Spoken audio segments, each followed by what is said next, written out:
Hello and good morning. So, yesterday we saw about the chapter number 3, which is the Delhi Sultans. And today onwards, we are going to see the different rulers who have ruled in our Delhi or this subcontinent.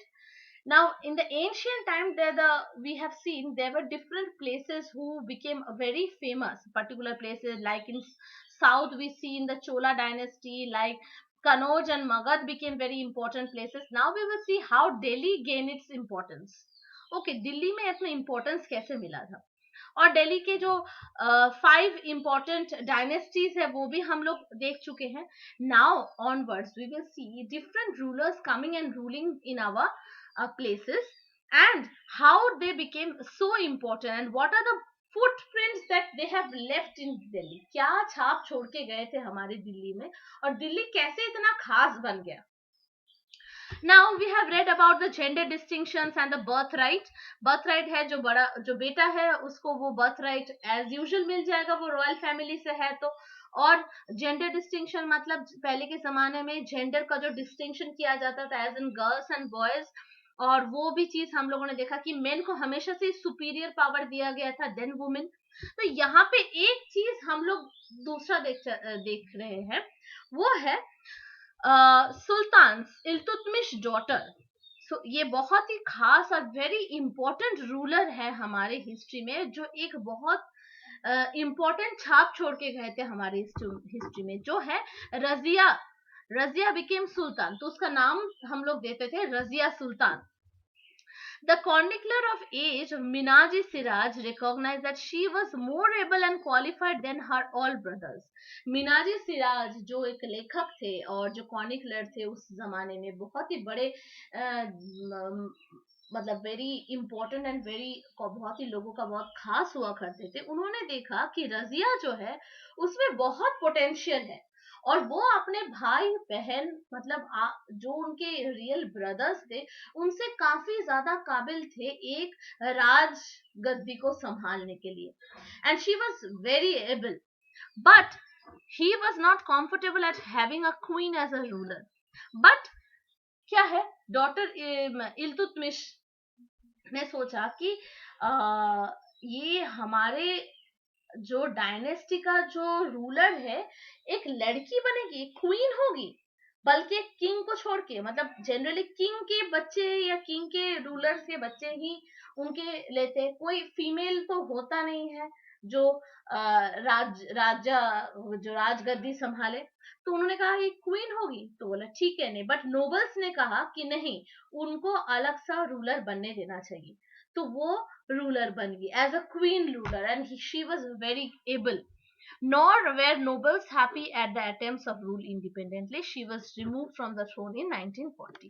देखो 1236 में इल्तुतमिश की जो daughter है रजिया सुल्तान एक queen बनी और queen बन के पूरा अपना डायनेस्टी अपना साम्राज्य संभालने लगी. लेकिन कोई भी खुश नहीं था क्योंकि वो फीमेल रूलर थी और सब उनके बारे में बहुत ज्यादा बोलते थे कि फीमेल रूलर नहीं होना चाहिए, हमें फीमेल को इतना इम्पोर्टेंस नहीं देना चाहिए. इसकी वजह से वो 4 साल ही रूल कर पाए, उसके बाद उसको थ्रोन से रिमूव कर दिया गया. सो यहाँ पे बहुत सारी चीजें उनके बारे में लिखा है.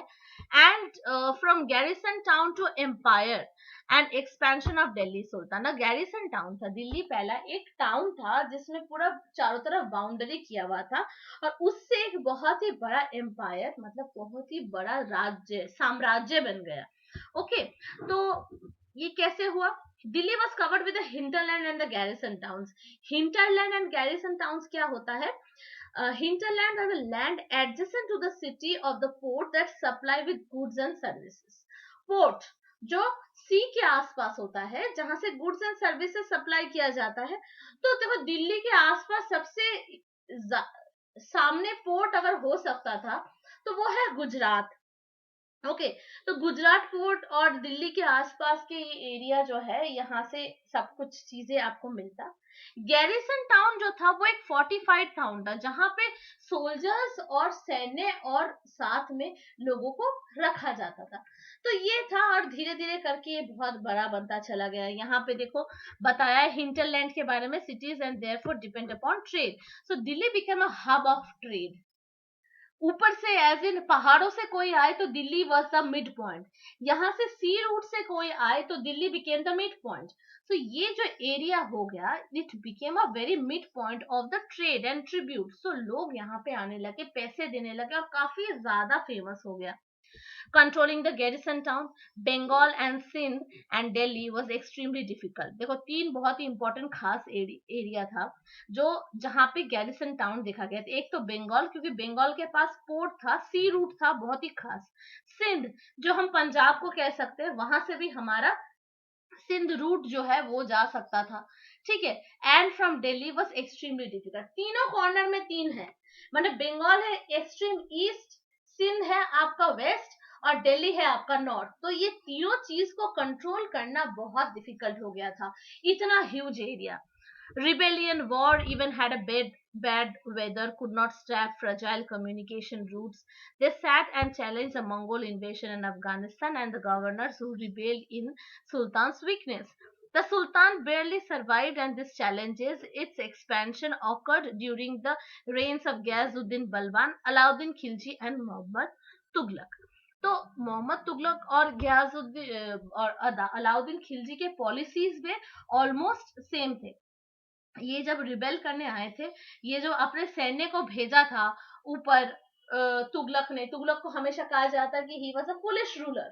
ओके, क्योंकि वो अपने सैन्य को, इतना बड़ा आर्मी और सैन्य को भेजते थे दूर दूर जगह पे, जहाँ पे उनके सैन्य भी इतने हार्श वेदर के कारण, इतने सारी चीजों के कारण उनका मौत भी हो गया। और बहुत सारी चीजों के बारे में हम लोगों ने देखा कि उनका पॉलिसीज भी अच्छे थे, लेकिन कुछ चीजें बहुत ज्यादा फेलियर होता चला गया। सो ऐसे सारे चैलेंजेस को इन लोगों ने निभाया। And the first campaign of the internal frontier of the sultan aimed at consolidating hinterlands and garrison towns. During these campaigns, forests were cleared in Ganga Yamuna Doab, and hunters and gatherers and pastoralists expelled from their habitat. सबसे important चीज, हमारा दिल्ली में जो Yamuna river जो flow होके जाता है UP की तरफ से, और यूपी से फ्लो होता है हमारा रिवर गंगा। तो ये जो एरिया है, जो आप लोगों को पहले भी हम लोगों ने मैप में देखा था, यमुना, गंगा एंड यमुना का जो दोआब है, वो जो एरिया है वो हमारे इंडिया में आज तक का सबसे ज्यादा फर्टाइल लैंड के हिसाब से हमारा माना जाता है। और ये लैंड इतना ज्यादा इम्पोर्टेंट क्यों है? क्योंकि ये हमारे सॉइल जो है हमारा काफी फर्टाइल है। तो इसी वजह से आसपास में जितने सारे क्या कहते हैं फॉरेस्ट थे, उसको कट कर दिया गया, और इसके वजह से आसपास में एरिया में एग्रीकल्चर लैंड और लोगों को रहने के लिए दिया गया।